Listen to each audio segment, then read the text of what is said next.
Hey guys, wanted to just go ahead and just do a headphone overview and to go from there. I'll admit that this is actually kind of stupid because you can't hear what I hear and I can't hear what you hear. And that's why I feel like headphone reviews are kind of stupid.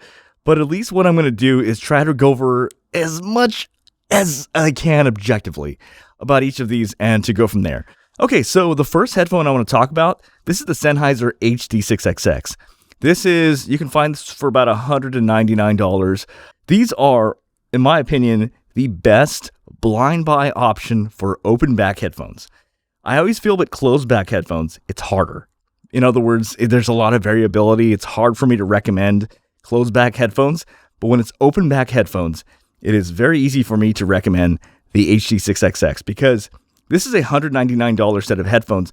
Excellent for editing audio, excellent for making sure that you have accurate audio, but at the same time, it doesn't break the bank. These are actually $450 headphones. These are actually the HD650s labeled as the HD6xx. And really the key difference is just the build quality is different. It's cheaper, but the sound quality is the same. And so my opinion, if you are looking for a great set of headphones for mixing, it's a solid base is the way I would look at this particular headphone. All right, the next headphone I want to talk about, this is the Sony MDR 7506. I've used this for many years, and I still use them, although I'm starting to slowly wean off of it because there are certain things that really annoy me about these headphones. Okay, so one of the great things about this headphone is it's actually pretty sturdy, and it's actually, this is the headphones that are used in a lot of studios, basically. And the reason why it's used is because, in general, what is great about these headphones is that these point out every single flaw in your recordings. In other words, mouth clicks, plosives, reverb, you name it. Like, it is this is a tool. It's a harsh critic.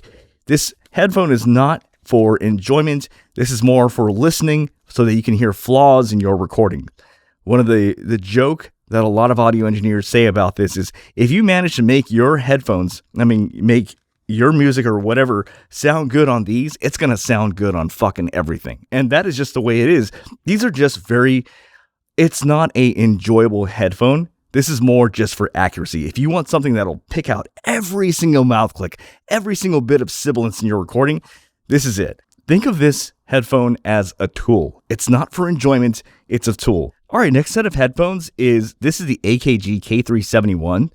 I actually love these headphones, but for different reasons, and I'll kind of go over them. What I like about this is that it's very, very comfortable. It's pretty sleek looking. It can stay pretty compact. It is not entirely portable, but it actually is, I just like the signature. It's just very sleek. Now, I do want to say a few controversial things about these headphones. These headphones are not accurate. What? These are basically, so they're based on the Harman curve, and the Harman curve is designed to make everything sound good. And like it is designed to make it so that every kind of song, music that you listen to, that it sounds good. And that's the literal definition of the Harman curve. And what you'll realize, and I'm not even making this up, if you put on these headphones and hear podcastage on the newer 800, that's like a shitty mic, he's going to sound good on it. If you hear him on really like sibilant microphones, he's going to sound good on it. And if you hear Bronson, the Audio Mic Hotline, where he does blind tests, and he goes, this is a blind test, and we were speaking to microphone number 1. Here's the sound of microphone number 1 in this blind comparison. Here's the sound of microphone number 2 in this blind comparison. Microphone B. Microphones are going to be like, oh, they all sound good. And they don't. It's just that these headphones are not good for that. Now, what do I recommend? And let me tell you something, and this is kind of very controversial. What are the headphones that basically people in the Critical Discord constantly recommend? And what are the headphones that they don't like? And what is the vice versa? It is everyone in the Critical Discord, they love these headphones because these headphones are enjoyable. However, these are not accurate. And I'm going to talk about something. What are the headphones they hate? They hate the DT770s. I'll tell you right now, you know what is the headphone that a lot of voice actors like? And voice actors are keen on accuracy. They don't care about how enjoyable it is. They are keen on accuracy. DT770s. They like the DT770s. the point I'm trying to say is these headphones are not accurate. I would not mix with these. These are meant to make everything sound good. So you're going to think you sound good on your microphone, but you don't. All right, so these are the Audio Technica M50x. And these are, in my opinion, they're just solid all around. It's a bad analogy, but it's the easiest way I can explain it. If you've ever played the game Street Fighter, there's a character named Ken. And Ken is he's pretty good at everything. He's not the best at everything, but he's pretty good at everything. And that's kind of like what the M50x is like. It's got pretty good comfort. It's got pretty good build quality. It's got pretty good aesthetics. It's got pretty good cables. It's got pretty good, in terms of enjoyment. It's pretty solid. Not the best, but it's solid. In terms of accuracy, it's not inaccurate. It is not inaccurate. It is accurate, but it's got a little bit of a color in the base to it, but it's still accurate. They are not the best at everything. I think everything, I would for sure say the HD6xx have many things that are better than this.